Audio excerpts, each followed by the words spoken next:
शहादत बयान करने के, जिसमें कहते हैं हाय हुसैन तो सकीना तो ज़ैनब। हमारे बुजुर्गों ने हमें ये सबक, हमारे बुजुर्गों ने हमें बताया कि इमाम हुसैन की शहादत इस तरह बयान करो कि नौजवानों में जज्बा जिहाद पैदा हो, औरतें सब्र का पहाड़ बन जाए। इस तरह शहादत हम वो वाली। लेकिन एक बात जरूर ज़हन में रखें, ये जो लोग कहते हैं ना बड़े मजलूम थे, पानी नहीं आ सका, मेरे से हवाला देखे जिसने देखना है, मेरे से हवाला देखे, मेरे से।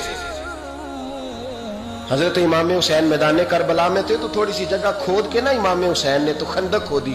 खंदक खोदना अरब का रिवाज था, मदीने में भी खंदक खोदी गई, उसका नाम ही जंगे खंदक। तो खंदक खोद के ना आग जलाई जाती थी, ये हिफाजत का एक जरिया था ताकि दुश्मन ना आए। तो इमाम हुसैन ने अपने खैमे के सामने खंदक खोद के उसमें आग जलाई ताकि पर्दा रहे, औरतों के पास कोई दुश्मन ना आए। तो एक शख्स सामने खड़ा होकर कहने लगा, हुसैन तूने दुनिया में ही आग जला ली है। माज अल्लाह सुम्मा माज अल्लाह कहने लगा, आगे तो आग मिलेगी, यहां जला ली है। तो इमाम हुसैन कहने लगे, मैं हुक्म देता हूं आग को कि तुझे अभी पकड़ ले। लोग कहते हैं मजलूम थे, मैं हुक्म देता हूं आग को तुझे अभी पकड़ ले। ये लफ्ज इमाम हुसैन ने कहे। मैं 3 किताबें तो मेरी लाइब्रेरी में अभी हैं जिनमें हवाला है, 3 कुतब से, और आज कल परसों की किताब नहीं, सैकड़ों साल पुरानी। जब कहा ना मैं हुक्म देता हूं तो वो आदमी घोड़े से नीचे गिरा, घोड़े से नीचे गिरा, और घोड़े की रिकाब के अंदर उसका पैर उलझा। घोड़ा डर के इतना दौड़ा कि जाके उस आदमी को आग में फेंक दिया। इमाम हुसैन के सामने जल के मर गया। ये हुसैन इब्ने अली है, ये अभी हुक्म देते तो फरिश्ते अभी आ जाते, ये अभी बात करते तो सारी दुनिया की फौजें अभी इकट्ठी हो जाती, ये अभी हुक्म देते तो अभी आ जाते। और सुनो, अगर जनाब इस्माइल के लिए दुम्बा आ सकता है तो वो तो हजरत इब्राहिम के बेटे थे, और ये तो मुस्तफा की औलाद है, इनके लिए क्या कुछ नहीं हो सकता। लेकिन इमाम हुसैन ने पसंद किया था करबला के जिहाद, इसको पसंद किया था मौला अली ने, वो अपनी पसंद पे थे। कोई आदमी इस तरह ना बयान करे कि बड़े मजलूम थे तो बड़ी मुश्किल में थे तो बड़ा रोते थे बड़े, और कोई शख्स ऐसी बात। यहां तो तमाशा लग गया है, तमाशा लग गया है। एक वो है जो आजकल कह रहे बस जी वो तो 2 शहजादों की जंग थी, उन्हें भी शर्म नहीं आती, और एक मिंबरों पे चढ़े हुए हैं, चेहरे पे दाढ़ी कोई नहीं, सर पे टोपी कोई नहीं, बाजारी सा अंदाज है, कभी दौड़ के इधर जाते हैं, कभी भागते हैं, कभी कहते हैं ऊंचा बोलना, पैरों पे खड़ा होना, ये लोग बयान करेंगे इमाम हुसैन की बात, ये लोग बयान करेंगे। बीबियों के मसाइब पढ़ रहा हूं, वो और बीबियां होती हैं जो हाय हाय करती हैं, वाह बेला करती हैं। ये मेरे नबी का खानदान है, ये मेरे नबी का खानदान है, नबी का खानदान। मैं हवाला दिखाऊंगा, मुझसे सुनो हवाला। हजरत सैयदा ज़ैनब ने सारे जनाजे देखे, भतीजों को, भांजों को, सबको शहीद होते देखा। औरतें डरती मैयत को हाथ नहीं लगाती, चीखती है बीबियां। लेकिन हजरत जनाब ज़ैनब ने पता क्या देखा था, वो सुनना जरा।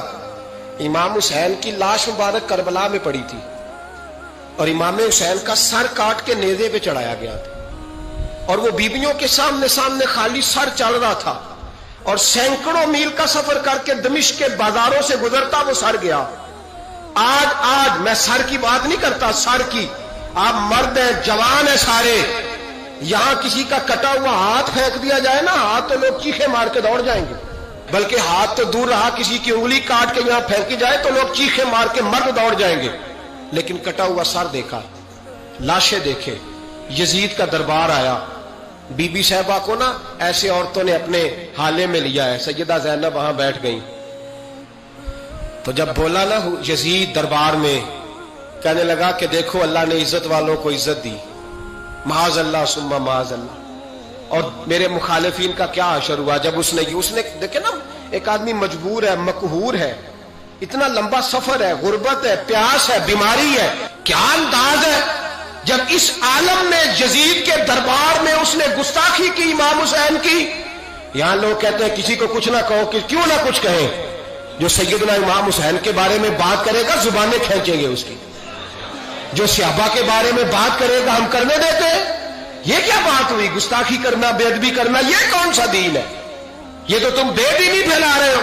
सुनो, जब उसने बेअदबी की तो सैयदा ज़ैनब चुप नहीं रही, बल्कि हजरत ज़ैनब बोली और खड़ी हुई।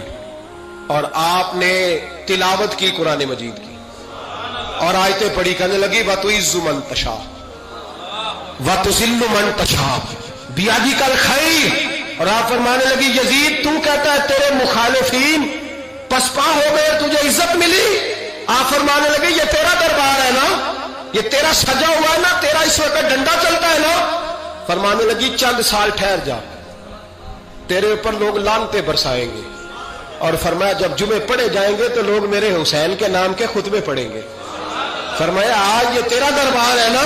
حضرت نعمان بن بشیر صحابی رسول تھے، وہ کہتے ہیں میرے قریب ایک نابینا صحابی بیٹھا تھا، سنو سنو حوالہ میں دکھاؤں گا۔ کہنے لگے میرے قریب اس وقت یزید کے دربار میں ایک نابینا صحابی بیٹھے تھے، جب بی بی زینب نے یہ بات کی نا تو وہ نابینا صحابی میرا ہاتھ پکڑ کے کہنے لگے نعمان علی آ گئے ہیں، یہ تو علی کی آواز ہے، علی آ گئے۔ جبریل امی بول رہے ہوں جیسے، حکمت کے گوہر رول رہے ہوں جیسے، دربار دمشق میں وہ زینب کا خطاب منبر پہ علی بول رہے ہوں جیسے۔ کہنے لگے علی آ گئے، علی، یہ تو علی کی آواز ہے۔ جناب نعمان بن بشیر کہنے لگے نہیں، علی جب بولتے تھے تو بڑا رنگ ہوتا تھا، ابھی تو زینب کھل کے بول ہی نہیں رہی، ابھی تو زینب ستائی ہوئی ہے، ابھی تو زینب زخم کھا کے آئی ہے، ابھی تو زینب پیاسی ہے۔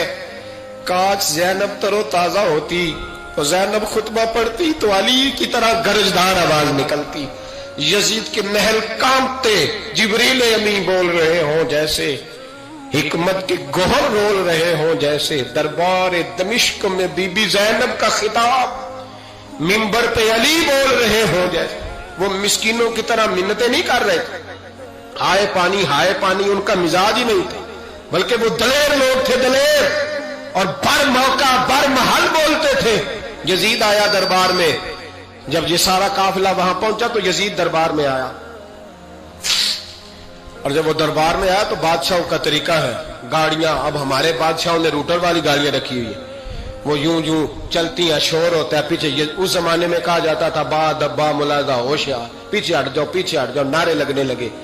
تو یزید کا ایک ناخلف بیٹا امام زین العابدین سے کہنے لگا تیرا باپ کہاں ہے؟ دیکھ یہ میرے باپ دادا کے نعرے، دیکھ میرے باپ کے نعرے، تیرے کدھر ہے؟ ابھی یہ بات شروع اس نے کی تھی کہ دمشق کی جامع مسجد میں زور کی اذان ہو گئی، اور جب مؤذن نے کہا نا اشہد ان محمد رسول اللہ، تو امام زین العابدین اس کا ہاتھ پکڑ کے کہنے لگے یہ میرے نانا کے نعرے لگ رہے ہیں، اگر تیرا ہے تو بتا، یہ میرے نانا کے نعرے ہیں۔ اور فرمایا تیرے باپ کے 2-2.5 سال لگیں گے، میرے نانے کے قیامت کے بعد بھی لگیں گے، میرے نانے کے نعرے قیامت کے یہ لگتے رہیں گے، لگ رہے ہیں اور لگتے تھے اور لگتے رہیں گے۔ میرے بھائی یاد رکھو، دلیری، ہمت، پہلی بات ان سے پیار کرنا ہے، دوسرا ان کی ہمت، ان کا مقام دلیری کرنا ہے، ان کا کام ہمت کرنا ہے، ان کا کام ڈٹ جانا ہے، کمزوری دکھانا اہل بیت کا طریقہ ہوتی ہے۔ حضرت عباس کے بازوؤں میں درد ہوتی ہے، جناب زینب پھر پریشان ہوتی ہیں کہ ہم تو اس بے حیائی کے خلاف لڑے اور امت ابھی یہ گند کر رہی ہے۔ جو چوکوں میں کھڑا ہوتا ہے نا عورتوں کو تاڑتا ہے، وہ یزید کے طریقے پہ عمل کرتا ہے۔ یہ دلائل ہے، آپ سوچ لیں، اندازہ کر لیں کہ ہم نے کس جماعت میں کھڑے ہونا ہے، اس لیے گند سارا نکالیں۔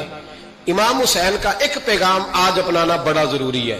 امام حسین نے سر سجدے میں کٹایا اور قرآن کی تلاوت نیزے کی نوک پہ بھی جاری رہی ہے، اس لیے آج کم از کم 10 نفل امام حسین کی سنت سمجھ کے ضرور پڑھیں گے انشاءاللہ۔ جنہوں نے روزہ رکھا ہے بڑا اچھا کیا ہے، چلو جو نہیں رکھ سکے پھر بھی نفلی ہے، کوئی فرض نہیں، کم از کم 3 دفعہ سورت یاسین کی تلاوت آج ضروری ہے امام حسین کے لیے، کریں گے انشاءاللہ تعالی۔ اگر وہ نیزے کی نوک پہ پڑھ سکتے ہیں تو آپ ان کی خاطر بھی تو پڑھ ہی سکتے ہیں نا۔ تو بہت ضروری کام آج نفل پڑھنا ہے، اور بہت ضروری کام آج قرآن پاک کی تلاوت کرنا، کریں گے انشاءاللہ تعالی۔